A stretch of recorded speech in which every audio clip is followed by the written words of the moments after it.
Gibbons are the fastest of all the tree-dwelling mammals. Their fur can be white, black, or many shades of brown, although it's rare to see gibbons that are completely white. They're social creatures, and they defend their territory with their loud vocal calls, which can be heard for over a kilometre. Unfortunately, they are endangered because of the illegal wildlife trade and the use of their body parts in traditional medicine.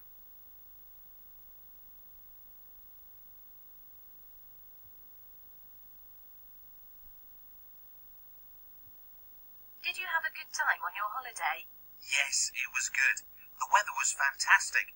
We went hiking and we went to the beach. The only problem was the tent. When I packed it, I didn't realise it was in such a bad condition. When we put it up, I realised it had a big tear down the side of it, and we'd only packed about half a dozen pegs. On Sunday, we were out walking, and it was really windy. When we got back to the site, we found that the tent was pitched in a different place than before. It turns out that the tent blew away in the wind. The friendly people staying in the caravan next to us had put it up again. That was really kind of them.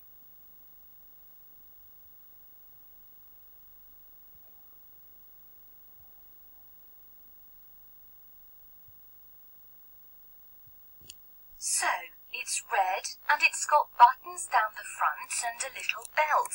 It goes down to just below the waist. It looks really smart. I think it will go really nicely with my navy skirt. It'll be really useful for interviews, but it'll be good for going out in too. And it was only £35, a real bargain.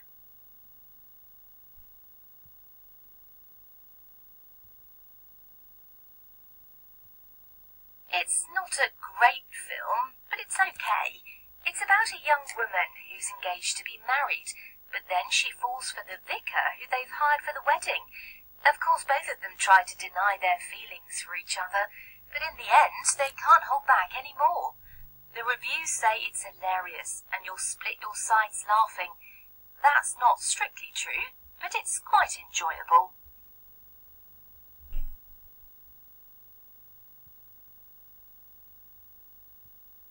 It's 9 o'clock on Monday the 3rd of April. The news headlines today. An earthquake has devastated parts of northwest India, killing at least 350 people. The 7.8 level quake caused widespread damage to buildings, bridges and roads in the region around Pali in Rajasthan. Electricity and phone lines have been cut, and the charity Oxfam has stated that over 2 million people will have been affected.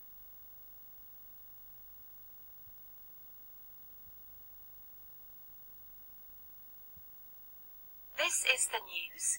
A 19-year-old man has been found guilty of stabbing his ex-girlfriend, Anne-Marie Sugden, to death on a canal towpath. She was discovered last autumn with over 20 stab wounds to her abdomen. The court heard how the man, Alex Rayner, could not tolerate the fact that his girlfriend had broken up with him. Rayner's lawyer's attempt to have the man convicted of the lesser charge of manslaughter was unsuccessful. The man has been sentenced to life imprisonment.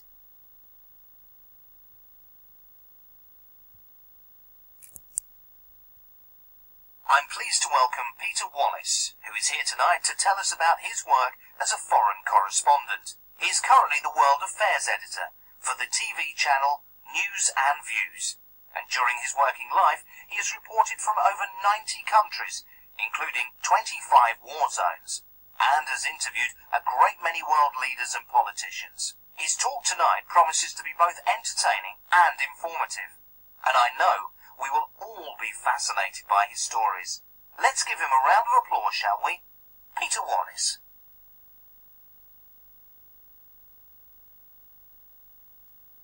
Well, we went through a little patch of turbulence there, but we seem to be through the worst of it now, and we should get to our destination in about an hour's time. The crew will soon be coming round with refreshments for you. In the meantime, feel free to wander around.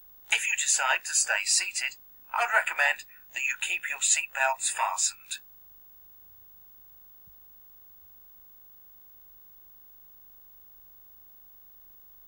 Okay, so turn the ignition and give it some gas. A little more or else you'll stall.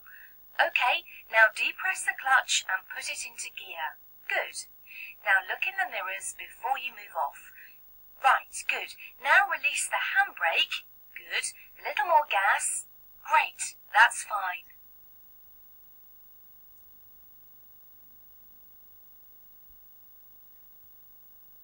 I think it's absolutely brilliant. The creativity and patience which went into it.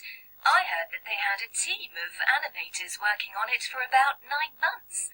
All that effort for about 30 seconds of film.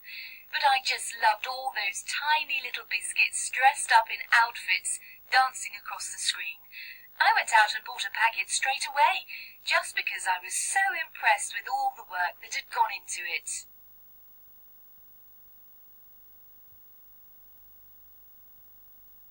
Can you pass me the trowel, please? Sure, here you are. What do you want me to do with these? With what? Oh, with the hyacinths. Why don't you stick them over there under the hazel?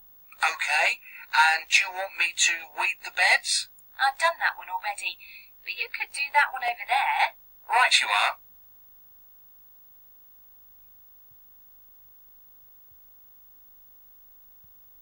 With the recession that hit at the end of the 1980s and industries closed down, many people were told to get on their bikes and find work. They were told that there are jobs, but they may not be on their doorstep.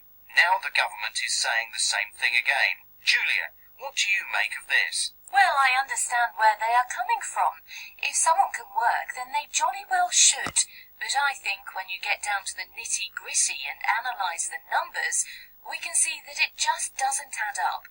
If people get a job elsewhere, they have to factor in all sorts of things, like their travel expenses, child benefit, and the loss of the unemployment benefits that they're currently on, particularly when the only work available to these people with low skill sets is low paid, insecure work with irregular hours.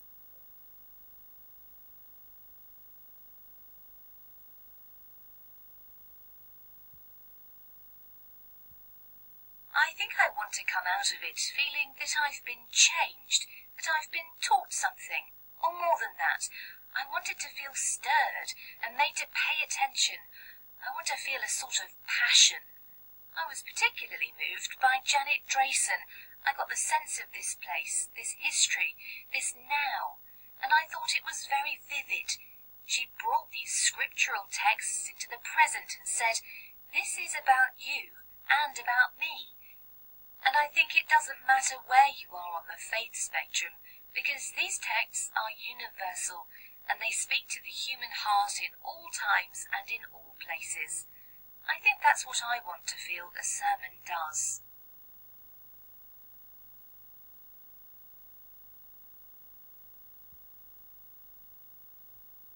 So I was in the bar talking to Emma when Caroline just arrived out of the blue. Then she waltzed over to me and started snogging me. Snogging you? Well, it was more than just a friendly peck on the cheek, I can tell you. I mean, Caroline's a nice girl and all, and, in other circumstances, I'd consider going along with it.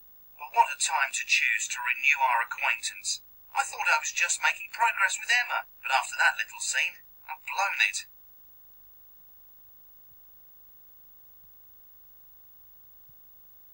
Hey, you girl, you're letting him walk all over you. You gotta stand up for yourself. You can't let him get away with it. What he's doing is just not on. I tell you, you need to pull yourself together. Stand on your own 2 feet. You hear what I'm saying?